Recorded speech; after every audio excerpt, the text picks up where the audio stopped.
everybody, and welcome to my Premier League predictions of the 2018-2019 season. Now, before this video starts off, these are all my personal opinion, so don't get upset if I put your team in an opposition that you don't want them to be. All the transfers that are shown in this video are set to the time of recording of the 31st of July. Funny enough, the date that this video is going to be going up, because it is going to be the first ever double upload.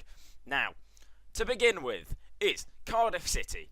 I believe Cardiff will finish 20th because they don't have the best squad in the world. They haven't bought in any major players, and Neil Warnock is very good at bringing teams up from the Championship. He's not very good at keeping them in the Premier League. So, I'm going to keep Cardiff there, especially because all the other teams that are around them that are going to be battling relegation have all strengthened as well.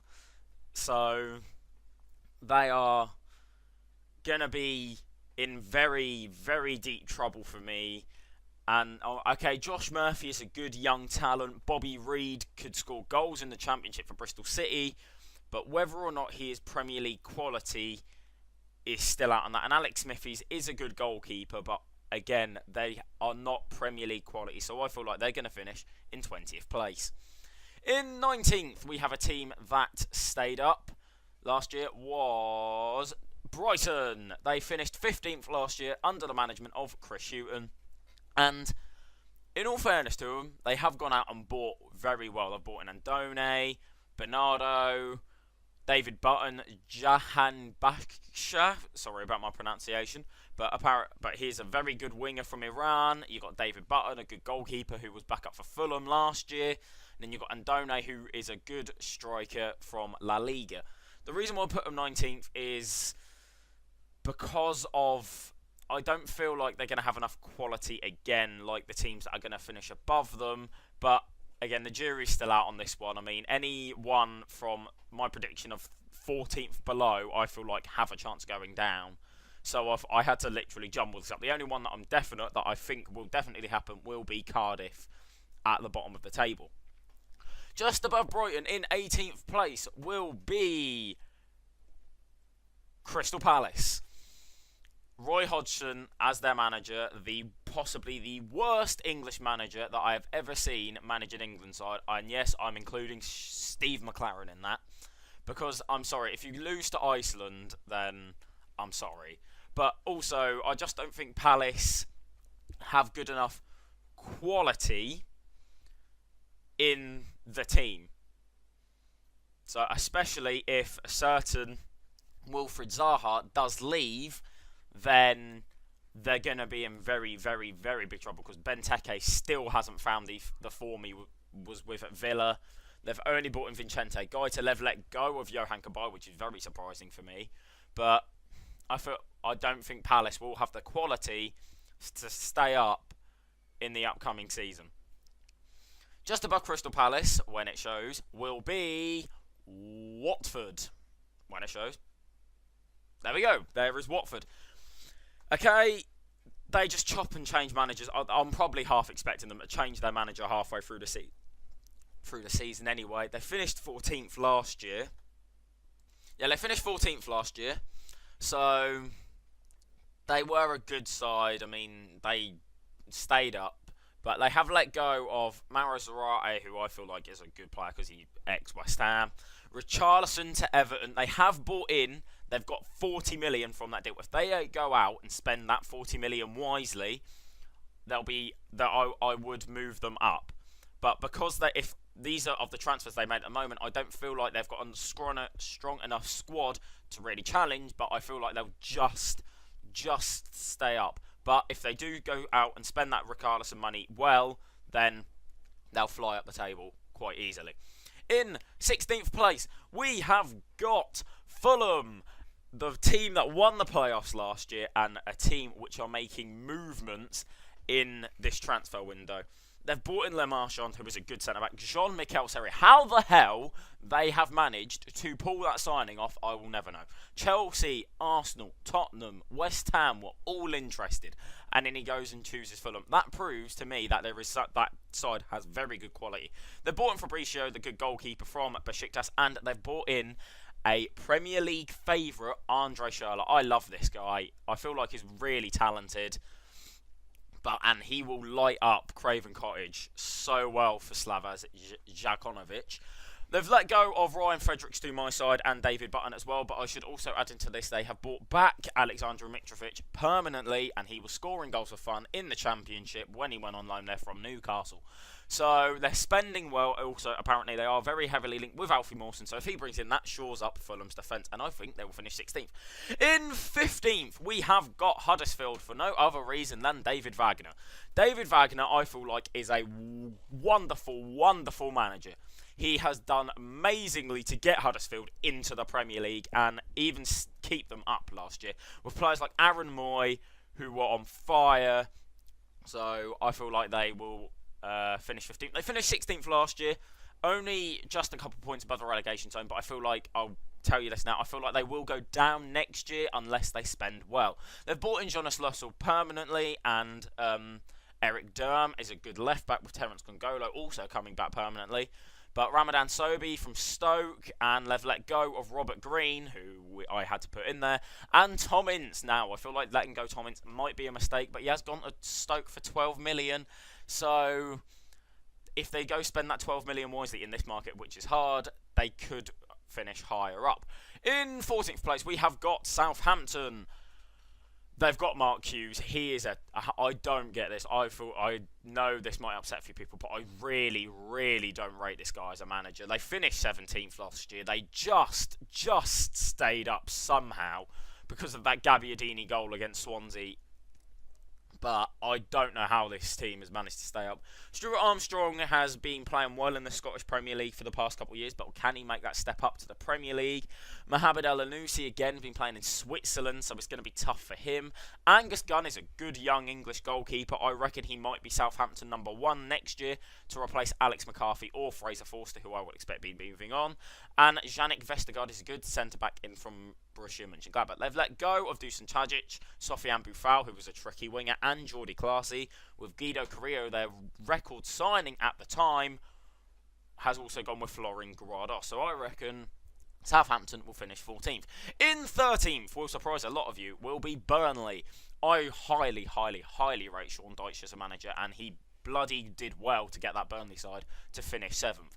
But they've got Europa League football, so straight away they're going to be absolutely flustered with games, and they're not really going to be playing that well because of the Europa League. They're going to be playing Thursday, Sunday, if they even do get into the group. But the fact that they are there is because they haven't brought in anyone. Yes, all right, they have a good squad anyway. I mean, Ben Mee, James Tarkowski, Charlie Taylor, and Nick Pope is a very, very, very good defence, with Matthew Lowton at right back as well. But I don't quite think that Burnley, I really hope this isn't true, but I think they might have just had a one-season wonder. So I reckon Burnley will finish 13th because they haven't brought in anyone plus Europa League football. In 12th is somehow this side, Bournemouth. Now, I reckon Bournemouth, this will be a good season for Bournemouth. They finished 12th last year. I feel like they're going to finish 12th again. They've got good players already, like Callum Wilson, who can score in the Premier League, who is proven. Good goalkeeper in Begovic. They've bought in David Brooks from Sheffield United and Diego Rico, a good fullback from Leganés, I believe it was. But they've let go of Max Gradle, Lewis Grabban and Adam Federici, so they are a good side, Bournemouth, but I reckon they're coming to the end of their stint in the Premier League. I reckon they will struggle next year very highly, but good for Bournemouth and those at the Vitality Stadium. I reckon they will stay up, finish 12th, and Eddie Howe is a bloody good manager who I would love to see either take that step to a so-called bigger club or even become the England boss. But Gareth Southgate has that on lockdown at the moment. In 11th place, so we are firmly in mid-table now, we have got Leicester City. They have bought in very good players, but their one problem for me is their manager.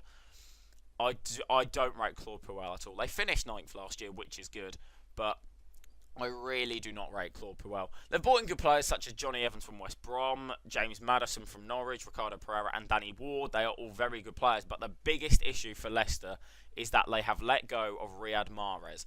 He is going to be missed at the King Power Stadium, and they are going to need to go out and replace him very, very quickly, because obviously we only have a couple, I'd say about 10 days until the transfer window ends, and if they don't go spend that money that they got from Manchester City on a replacement for Mahrez, I can see Leicester slipping down this league so quickly, and they need to spend that money well.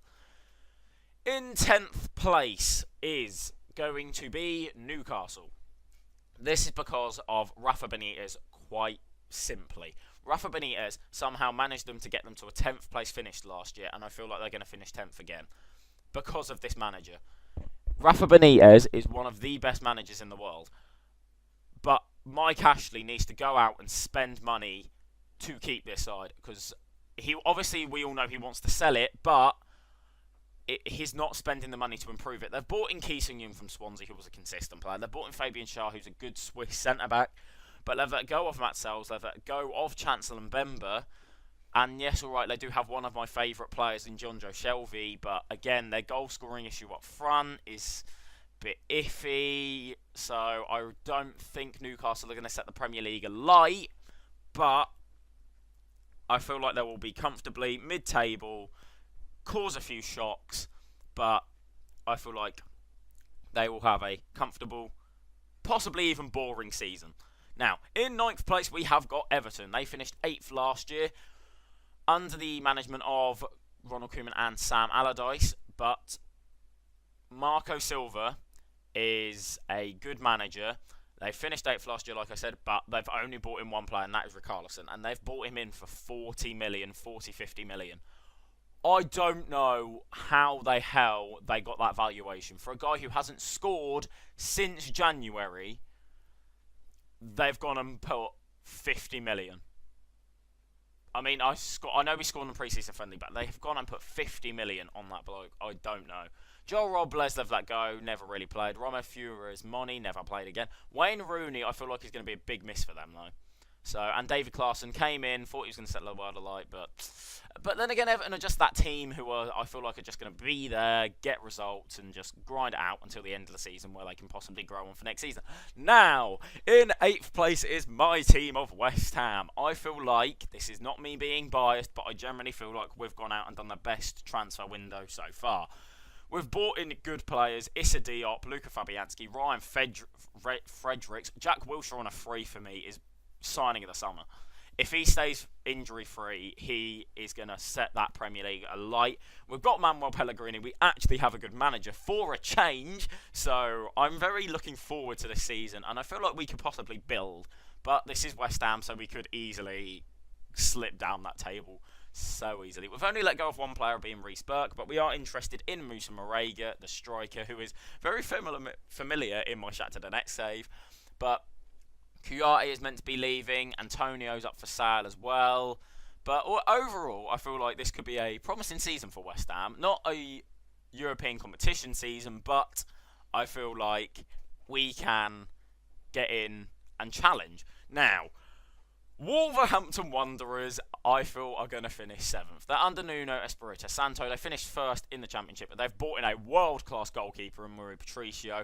Bonatini, João Moutinho, Raul Jimenez is a good striker as well. And they haven't let go of anyone. They've even signed Diego Jota permanently. And Ruben Neves has signed a new contract, of what I do believe. If Wolves can play nice flowing football, I feel like they can challenge for a European place. But I don't think they'll get one because, yes, alright, I know they're in 7th, but I feel like someone will win the cup that are lower league or lower down. So I feel like Wolves will miss out on a Europa League spot, but I feel like Wolves could set the Premier League alight. And also, I'd just like to end the Wolves segment off with me paying my respects to Carl Akimi, the goalkeeper who came down with a disease last year and has now, unfortunately, had to retire. So I'm just going to end the Wolves segment here and say there's only one Carl Akimi.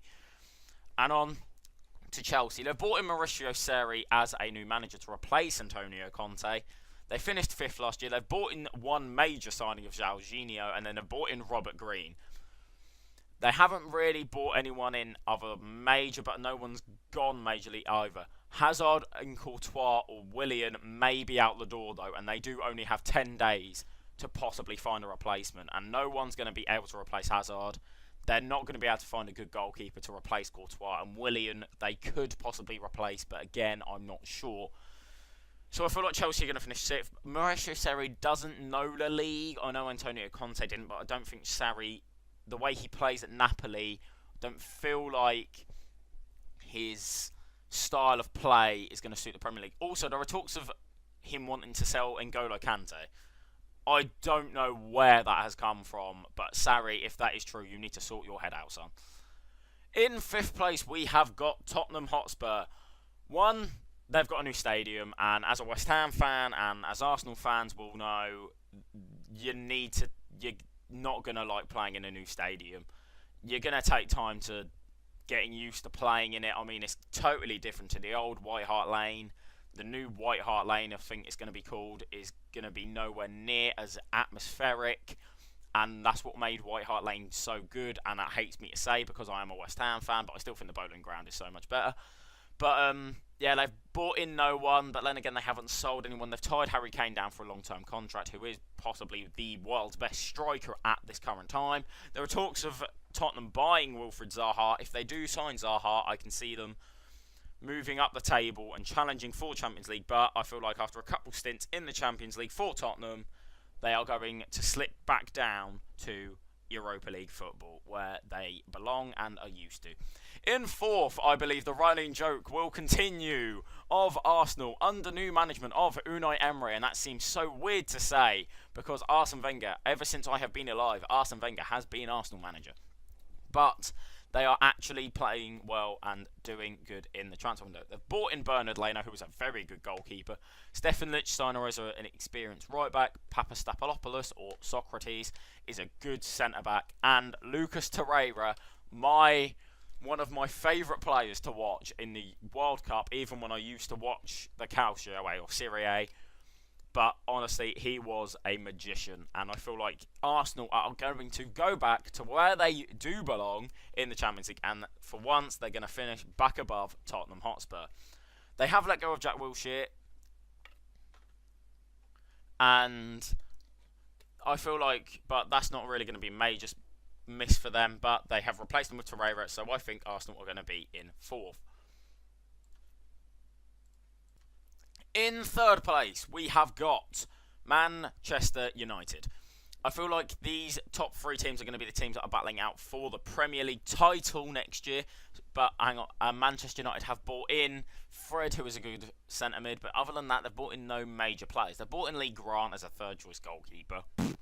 And have bought in Diego Dalot as a good young right back. They've let go of Sam Johnston and Daley Blind, and Michael Carrick has retired, so I pay my things for him, but he has become a coach at Manchester United. But I feel like they're going to be 3rd because of the way Jose Mourinho plays, but it's still Jose Mourinho. This side is still good enough. They've got Pogba, they've got De Gea, they've got a okayish defence, they've got Lukaku up front. If they score loads of goals, I reckon they could challenge the title. But again, I feel like that it's going to go down to the final day between the top 3 sides, and I feel like Manchester United will be the side that loses out of them 3. In 2nd place is Liverpool. If Mohamed Salah and the rest of that squad plays the way they did last year, they will easily win the league. It pains me to say it as well, but they are a good side. They've bought in Fabinho, they've bought in Keita, they've bought in Shaqiri, they've bought in Alisson, who is a very good goalkeeper for a change, and they've gone out and bought well. And if under the management of Jurgen Klopp, they could easily win the title. But again, I don't feel like they're going to have that extra mile to go beat the side that are left, and you all know who it is, the side that absolutely dominated the Premier League last year. It is, drumroll please, it is Manchester City, managed by Pep Guardiola. Now, the reason for this is because they are just majestic when they play football. Pep Guardiola has got that Manchester City side playing fabulously. They've bought in Riyad Mahrez, who really they only did really need to buy, and if they play the way they did last year, they are going to run away with this league, no questions asked. But again, I say run away, it will go down to the final day of the season, but they will win, and they'll dominate the league as per usual, apart from the top 3 sides where I still think they will come out on top. We won't have an Aguero moment, but we'll have a special moment to remember for the Premier League title. That is the end of the video, guys. I hope you guys enjoyed the Premier League prediction video, and of course it is the first ever double upload on my channel, because later on will be another episode of the Shakhtar Donetsk career. I hope you guys enjoyed, and goodbye.